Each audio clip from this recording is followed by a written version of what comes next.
Ever since Mom passed away, my mother-in-law Olivia and sister-in-law Zoe keep barging in every time I'm alone at home. How can you not entertain us when we've gone out of our way to visit?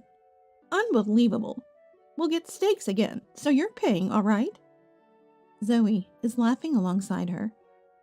I've been living through these hellish days for 2 years now.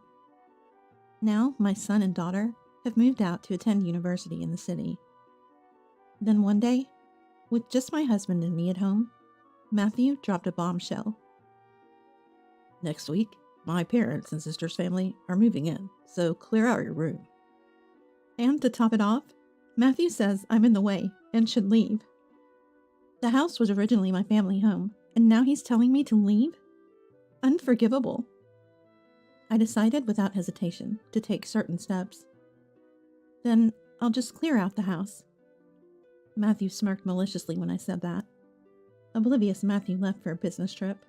I immediately made the necessary calls for the plans I had in place. Before Matthew returned, I had everything arranged and left the house. I can imagine Matthew's shocked face when he comes back. My name is Mia, a 48-year-old housewife living in my family home since getting married. After graduating high school, I went to college in Boston and worked there, spending my entire single life in Boston. However, on a rare visit back to the countryside, I ended up attending a local revitalization party. I had no intention of returning to the countryside, but I was forcibly dragged there by the people around me. I, being someone who can't say no when asked, reluctantly went. The local men, not often lucky in love, were desperate. Everywhere I looked, their eyes were gleaming with eagerness. Overwhelmed, I decided just to wait it out. That's when I noticed a man sitting quietly beside me. My future husband, Matthew. I was bored alone, so I shared some food with him. In return, as a thank you, he brought food to me, saying, I was gradually drawn to Matthew, a man of few words, but earnest. After all, I had no boyfriend back in Boston, nor was I in a particularly responsible position at work. Around that time, Dad had passed away, and with no siblings, Mom was living alone in the family home. Feeling tired of the city life, I started to think it wouldn't be so bad to marry and settle down in my hometown. So I married Matthew, and we began our life in my family home. Since my sister-in-law Zoe and her husband were living in the in-laws' house, Matthew was more than happy to live with my mom. We were blessed with 2 children, a son and a daughter, and our marriage seemed to be going well. However, after Mom passed away and the kids moved out to become independent, I faced a terrible ordeal.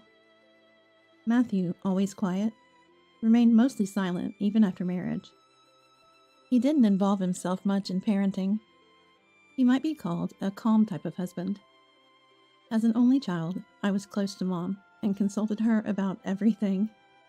So I think I managed to raise my children the way I wanted with her help. But everything changed right after Mom died. Mom loved taking care of the family and lost her spirit quickly after the kids left for college in the city. Then she passed away not long after. I thought Matthew and I would spend our time together peacefully, but after Mom's death, Matthew changed, as if he became a different person. The once quiet Matthew started calling me you in a disrespectful way and became rude. Lay about. If you've got time, make some coffee, he'd say, lounging in the living room, bossing me around. He never used to lie down outside the bedroom, so what's happened to him? Maybe he was being considerate to my mom when she was alive. But now, he's turned arrogant. Unlike anything I've seen, even as his wife. Maybe he's relaxing now that he no longer has to mind Mom. But such a drastic change is shocking to me. Our children, who occasionally come home, are astonished at Matthew's transformation. Moreover, even when the kids are home, Matthew sticks to the TV, refusing to leave the living room. If the kids try to change the channel, get out of the way, go somewhere else, he snaps. This really upsets them. Since Mom and I raised them, they feel uncomfortable with Dad, Matthew, dominating the place. So the children, initially returning on long weekends, now come only during the year-end holidays. No matter the absence of in-laws, this attitude is too much. Unable to bear it anymore, I try to subtly bring up Matthew's behavior. Hey, you've been acting different lately. What's going on? What's changed? He retorted. Since Mom passed away, maybe. You used to be so calm. But now you seem irritable. Matthew glared and replied in a harsh tone. What are you talking about? I was just being considerate to your mom. But now that she's gone, I'm the head of this house. It's only natural for me to get angry if I don't like something. I was terrified, seeing this frightening side of Matthew for the first time. It seemed that being considerate to Mom had been a stress for him, but I never imagined he would change this much. Since then, I've been walking on eggshells around Matthew. And the troubles that have befallen me since Mom's death didn't stop there. I worked part-time until 3 p.m., then returned home to do household chores, which has become my routine. When Mom was alive, we used to enjoy tea time together at this hour, but now it's become a depressing time. When I get home, Olivia and Zoe are waiting at the entrance. Mia, you're late. We've been waiting in the cold for 40 minutes, Olivia complained. That's right, Mia. We heard you finished work at 3 p.m., so we timed our visit accordingly. Why are you so late? Zoe added. Yes, these two started coming to our house every day at this time, knowing my part-time job ends at 3 p.m. In the in-laws' house, the in-laws and Zoe's family live together. Like us, Zoe's husband moved into her family home. Zoe, who has no children and hasn't worked for a long time, always sticks to Olivia. I used to think Olivia and Zoe were kind people when Mom was alive, but like Matthew, they started being brazen with me as soon as Mom passed away. I'm sorry, I was shopping on my way back, I said. Fearing their complaints, if I showed any displeasure, I could only apologize and let them in. Once inside, I have to change and put away the shopping first. But without waiting, Olivia starts nagging. You have your husband's mom and sister visiting, and you don't even care for us. Unbelievable. We'll get steaks again, so you're paying, right? Zoe laughs along with her. Even though it's nearly 4 p.m., they insist on ordering steaks for delivery, and I always end up paying. I've been living through these hellish days for 2 years now. Of course, I had talked to Matthew about it, but he never took my side. Mom and your sister think they're being considerate, believing you're lonely after losing your mom. Complaining would be bad karma. But they always eat steaks, and I'm always the one paying. It's causing a monthly deficit. Just manage your finances better. It's not enough. Find a part-time job that pays more. You always cared for your own parents, but seemed cold to my family. His words left me speechless. I don't want to quit my current part-time job because the people are nice. And it's not like I've neglected the in-laws' house. I've always shown up for family gatherings and took things over for Thanksgiving. Olivia and Zoe used to be so kind whenever I visited. Why did they change so suddenly after Mom died? I was lost on what to do next, and my stress kept building. During these days of suffering, something shocking happened. One night, Matthew came home from work and announced something unbelievable. Next week, my parents and sister's family are moving in, so clear out your room. What? Why so sudden? I was panicked by the abrupt news. It's exactly as I said. Everyone's moving in this Saturday, so hurry up. Saturday was only 3 days away. Matthew had decided this significant matter without consulting me, just discussing it with his family. Wait, you can't just decide that. This house originally belongs to my family. Shut up. Regardless of its origins, I'm the head of this house now. I decide everything. No complaints. His harsh words stunned me, and I dropped the plate I was washing. It shattered on the floor. Clumsy idiot. That's why I've grown tired of being with you. What do you mean by that? His words piqued my interest, and he replied with a sneer. I'll be clear.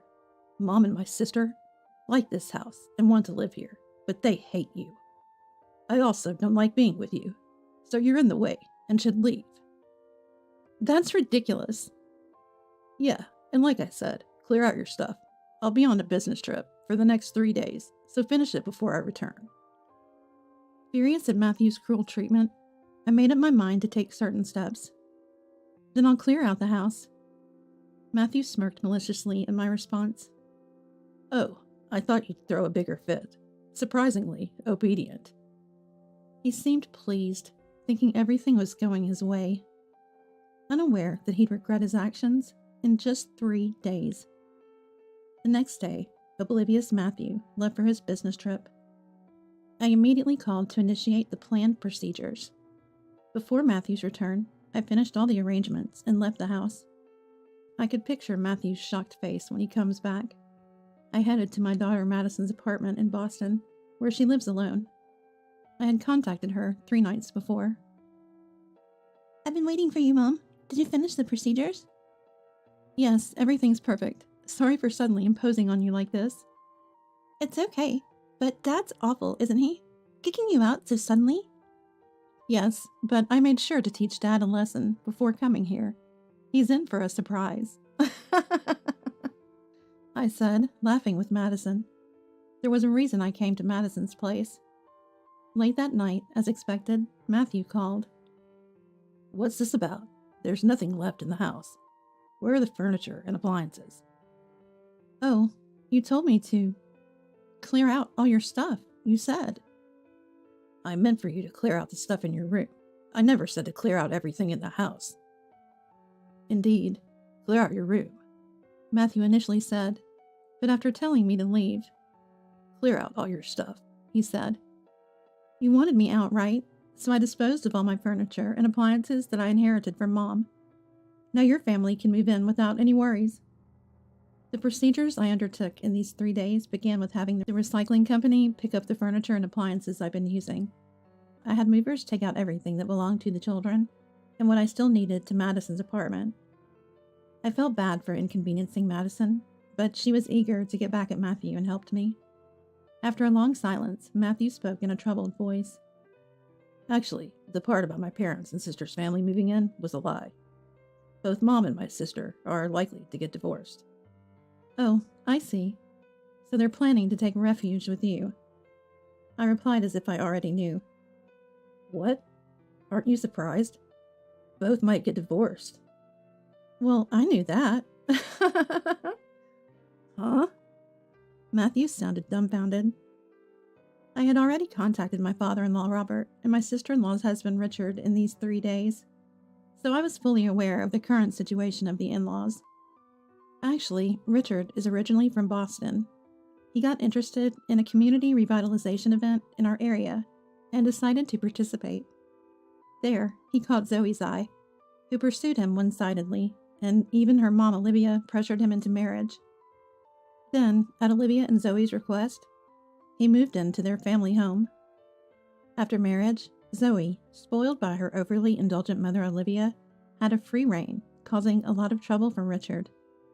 Moreover, since Zoe started barging in every evening, she stopped cooking meals. Well, considering how much steak they ate in the evenings, it was expected. After 2 years of such a lifestyle, Get out! Robert, infuriated, shouted at Olivia and Zoe. I felt a sense of relief when I heard this story from Richard. Matthew had decided to let Olivia and Zoe move in with us after hearing they might be kicked out. Since they would only bring minimal luggage, the lack of furniture and appliances would be problematic. Interestingly, Matthew's supposed business trip was actually a visit to Robert, pleading for forgiveness for the two. But since Robert refused, Matthew ended up helping them pack their things. When I told Matthew everything I learned from Richard, "What a cunning wife!" I faintly heard from the other end of the phone. Apparently, Olivia was eavesdropping behind Matthew.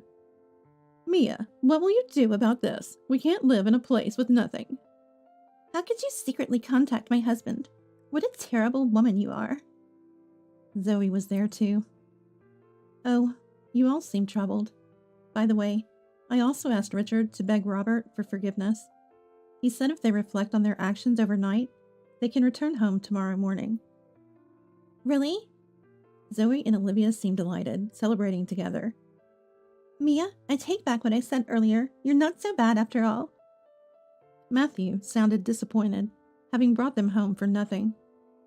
Well, it's good for the two of them, but what about me? Can't you at least bring back the appliances? Oh, by the way, while clearing out everything, I also arranged to sell the house, so please leave soon. Hey! Matthew's voice rose in disbelief. I'm your husband. How can you treat me like this? Oh, weren't you trying to kick me, your wife, out? That's pretty terrible, too. Matthew fell silent, unable to respond. I added, Oh, right. Your things are still in the house. Check the small desk you use as a study. The divorce papers are in the drawer. I filled out my part. Just sign yours. I heard Matthew's footsteps heading to the back room. Opening the drawer, he muttered, These are divorce papers. Yes, just fill out your part and send them in, please. Don't be ridiculous. Why should I have to divorce? You wanted me to leave, right? That's the same as divorcing. Matthew must not have expected his actions to backfire this way. I thought he was silent, but then I heard crying. In a voice mixed with tears, he pleaded, Please, I was wrong. I'll treasure you from now on. Could you reconsider? I'm begging you, believe me. Matthew pleaded, but I couldn't forgive his misdeeds of prioritizing his relatives over me and trying to kick me out. It would have been fine to accept Olivia and Zoe being kicked out of their home, but he should have consulted me. How can I trust a husband who neglected me and planned to take in his mother and sister? So his apologies now won't change my decision. The next morning, Zoe called. Mia, you liar. When we got home, Dad and Richard were gone and the house was sold. Zoe sounded furious, but I remained calm and unbothered. I didn't lie. I did say you could return, but I never said Dad or Richard would be waiting for you. Damn it, we were tricked. I heard Zoe and Olivia complaining in the background. Then Olivia noticed an anonymous envelope in the mailbox, opened it, and cried out loud. It contained a letter from Robert to Olivia and Zoe, along with divorce papers signed only by Robert and Richard. I already knew the contents from Robert. Robert had grown tired of Olivia's stubborn and selfish behavior and had been considering moving into a senior facility. This incident solidified his decision to sell the house and move.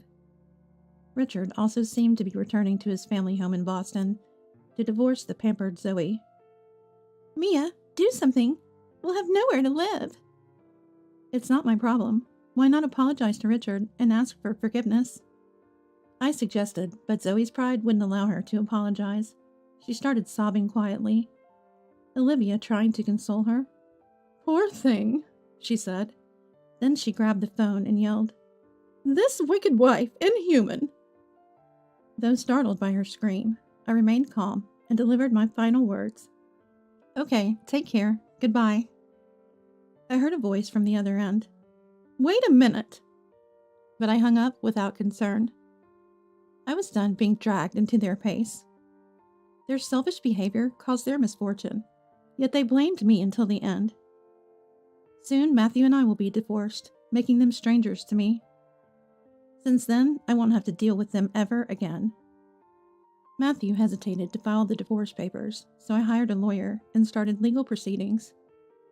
Finally, the court proceedings ended, and I was officially divorced from Matthew.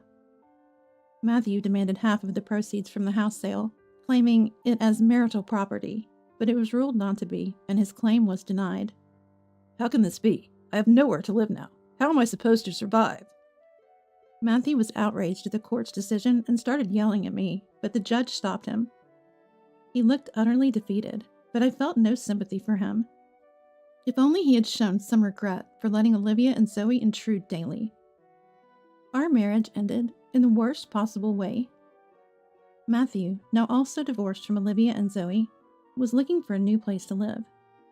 In our rural area, there were no affordable business hotels or internet cafes. A local friend told me they were seen setting up cardboard boxes for shelter in a park. Initially, Matthew reached out. Help me. But those messages ceased. Maybe because his mobile phone service was stopped. Eventually, I heard rumors that they finally moved into a nearby abandoned apartment on the outskirts of town. Supporting Olivia and Zoe, who had never worked, must be tough for him. Zoe, still of working age, remains unemployed. likely due to her pride. I heard that Olivia and Zoe often argue loudly, becoming a nuisance to their neighbors. Olivia, once thought to be family-oriented, now only cared for herself, seeing Zoe more as a burden in their current situation. Matthew, unhappy living with them, apparently spends a lot of time at slot parlors, likely squandering his earnings. Local friends keep me updated on their situation through messages and calls. Though their stories are no longer my concern, I can't help but feel a bit of schadenfreude. And now I live in Boston. Just before my divorce, I'd consulted Richard, who had returned to Boston after divorcing Zoe, about my future plans. Richard's brother owns a food company, and he offered me a job there. I stayed with Madison for a while, but eventually found my own small apartment with Richard's help. I'm incredibly grateful to Richard for his endless support. We share similar experiences, having both suffered in our marriages after meeting our spouses at the same community event, which hasn't been held for decades. Despite being away, I still care about my hometown. I worried it might become depopulated, but it seems the younger generation now uses dating apps, leading to more marriages. It's said that in my hometown, particularly because there are few opportunities to meet people nearby, many couples meet and get married through dating apps. Also, many remote workers are moving to rural areas for cheaper housing, bringing more young people to my hometown. Hearing about the revitalization of my hometown brings me joy. I'm considering moving back eventually, to spend my later years in the countryside. Recently, I've started a relationship with Richard, contemplating remarriage.